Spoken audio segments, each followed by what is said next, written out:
Craving carbonara, but short on time? Let me show you a foolproof one-pot version in less than 20 minutes.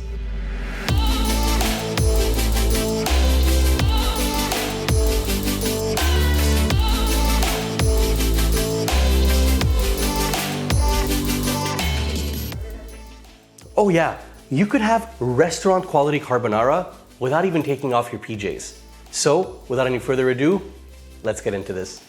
To start off, let's talk pork. Traditionally, this dish uses guanciale, a cured pork cheek, but unfortunately, the stuff is exceedingly hard to find. So today, we'll be using bacon. Not just any bacon though, try to get the thickest cut of bacon you can. Trust me, go thick. You want nice bites of pork in this dish. Just go ahead and slice them up like this until you got yourself a bunch of chunky strips and throw them into a cold pan. Then set that over medium-high heat and let it cook for about 5 to 7 minutes until nice and crispy. For this recipe, which is enough for 2 people, I'll be using 150 grams of bacon. But you can use less if you want it to be a bit more subtle and more if you love bacon. Now, while those bad boys are frying off, let's talk cheese. We'll be using 2 for this recipe, Parmigiano Reggiano and Pecorino Romano. How was that? Pretty good, right? Now, this recipe conveniently uses a 50-50 ratio, so just grate 50 grams or about 1/3 of a cup of each. Alright, now at this point your bacon should be just about done cooking. You want it to be nice and crispy on the outside, but still mushy on the inside. Get that pan off the heat and transfer everything in there, including the fat, into a bowl. Then fill that same pan with water, and once boiling, throw in your pasta of choice.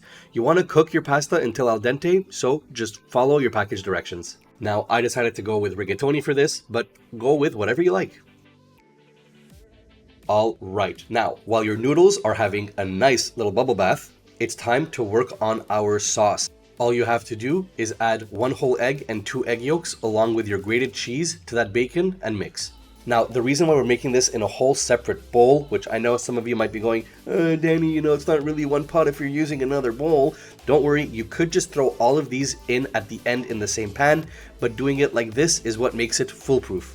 Now, once your pasta has reached a beautiful al dente, you can go ahead and strain it, but make sure to reserve about 1 cup of that pasta water. It is liquid gold. The final step to making this foolproof sauce is to gently stream in about 1/4 cup or 60 grams of that pasta water. This will start to temper the eggs, which guarantees that they won't overcook, removing that risk completely, and will start melting your cheese, which will result in a smooth and creamy sauce. Trust me, do this, alright? I added the 60 grams of pasta water in 2 batches. Then just whisk everyone up until nice and combined. And finally, simply add your sauce to the pasta and mix everyone up until they get to know each other.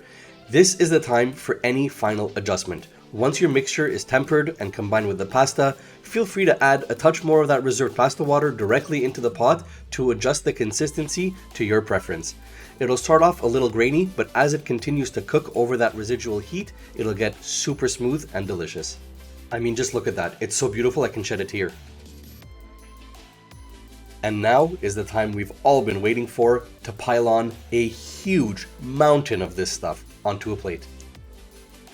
Now, there's going to be a lot of loose bacon in that pan, and I mean, that's not going to go to waste, so make sure to get that out and throw it on top of your pasta. Next, just throw on a generous helping of fresh cracked black pepper. And when I say generous, I mean generous. And finally, top off with a bit more grated Parmesan. And that's it, guys. Congratulations, you've just made a life-changing plate of pasta. Alright guys, and here we have our incredible, foolproof, one-pot, 15-minute or 15 to 20-minute carbonara. I mean, just forget about how it tastes. We're gonna get there in a second once I taste it. But just the beautiful presentation, the simplicity, I mean, wow, right? Okay, let's dig in.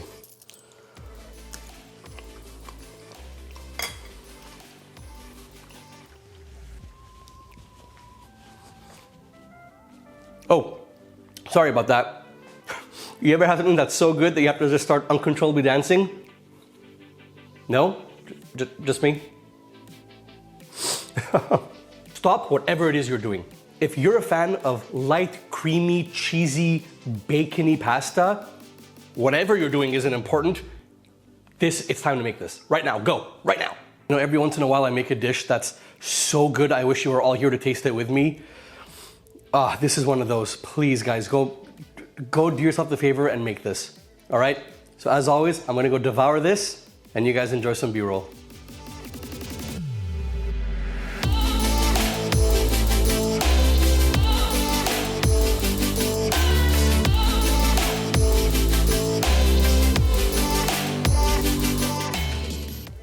And there you have it, guys. An amazing 15-minute midweek meal. You know, people will tell you that you can't have restaurant quality without putting in the effort, but to those people I say, ha ha ha ha ha, how wrong you were. All right, guys, thank you so much for hanging out with me today. I really appreciate it. And look, if you like the video, give it a like, subscribe, and let me know down below what kind of recipes you'd like to see in the future. I'm always looking for inspiration. So, thanks again, and I'll see you guys next week. Peace!